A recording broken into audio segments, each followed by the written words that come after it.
Hi everybody! Ever heard of Turner? Turner was a watercolour artist, British artist based in Margate, really famous for his watercolour paintings of London. Now, he is renowned for having said that what he tries to do is paint with only three colours, a red, a yellow and a blue. He was kind of the first guy to say it, but if you speak to lots of professional artists, you'll find that they all try to do that, and it's called a restricted palette. What they reckon is with a restricted palette, it challenges your creativity, and so you produce masterpieces. Now, you almost invariably find when a beginner starts to paint, what they'll do is go to the art shop, see this row of about 1 million different colours or so, and they'll buy the lot, take the whole, paint a picture and wonder why it looks a bit squinty and wrong. Having all of the colours doesn't make you a great artist. Having very, very few colours but using them well makes you a great artist. Now, I'm sure you can see the parallels here, because up to about 200 years ago, if you looked in a carpenter's toolbox, you'd see two things: a side axe and a handsaw.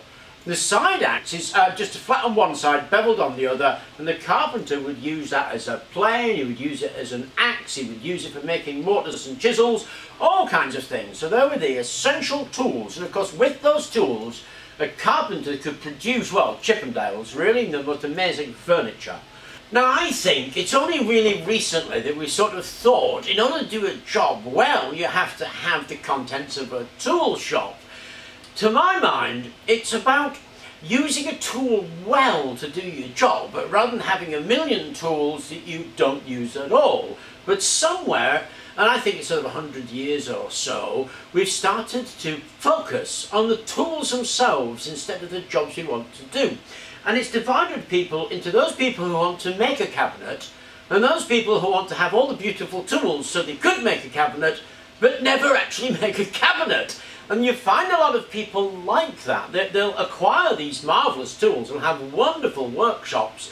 They'll go in every now and then and sort of poke at a few things and then go out. The people who are making stuff, what you find them with is very few tools that are really worn hard, but boy, do they produce beautiful things.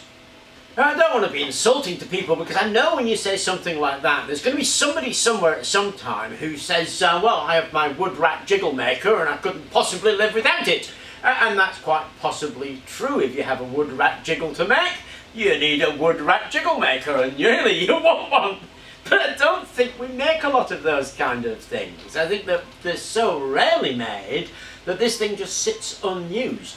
Now, I've done an awful lot of building in my life, and the most useful tools I've ever had to build a house has been an iron bar and a lump hammer. They just get used all of the time. The wood rat jiggle maker stays in the tool bag. Of course, there's always that element of you've got to be a professional, and if you're going to be a professional, you have to have the tools.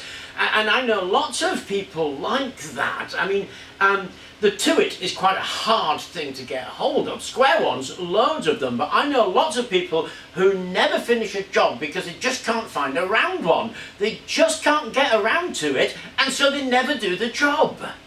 Boom, boom, just proving that the spirit of Basil Brush lives on in old jokes, but I am making a serious point. The serious point is you have to decide what it is you want. If you want to actually make something, then your best option is, like a painter, a restricted tool set. If you want to own beautiful tools so you have bragging rights about them, well, knock yourself out. I guess there's nothing wrong with that. And to illustrate that point, there is in fact a hammer called the Venom. It's a Martinez hammer. It's about £400. To be honest, there is not a jot of difference between that and a hammer you can buy at your local big box store. But any owners of that hammer, they're going to tell you of all the differences that it's going to have. And it isn't going to have any, apart from the ability to say, I spent a ridiculous amount of money on this hammer. And sometimes that's the way it is with tools. People like expensive tools because they get the bragging rights. It's the same reason you buy stupid shoes. What you really want is a mid-range normal tool that you learn to use well, because you're not into owning tools. That's not the point. The point is to be making something, or at least from my side, that's the way I see it. I'm not interested in the tool itself. As long as it can do the job, or I can make it do the job, I'm happy. And that's what I think should be the guidance of anybody who wants to make something. Now, this isn't just to do with carpentry and painting. I've used those as illustrations. And this actually cuts across the board in absolutely every field you will ever meet. And I'm serious. Anything. People will do this. Chef knives, auto tools, building tools, paint, even what we're interested in, CAD design and 3D printers. You'll get exactly the same stuff talked about various CAD programs and which ones are better, why they're better, and so on and so on and so on. And it's an anathema to me. I don't understand it. Because what I'm interested in is making models. I want to make models in the easiest possible way. I'm focused on model making, not on CAD programming. I don't care about CAD programming. Now, I don't want to take away from people who have spent years learning CAD programming, because it is a marvellous skill to have. But I'm a model maker, a tinkerer, a doer.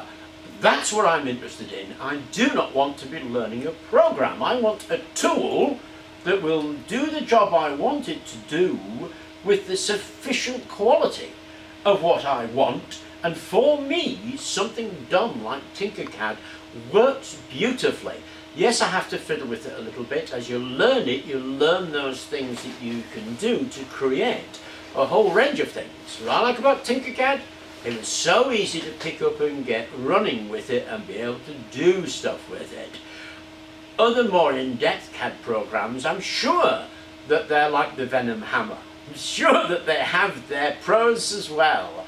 And I'm sure that if I wanted to dedicate my life to them, I would learn to love them. I just don't. I'm not interested in the tool.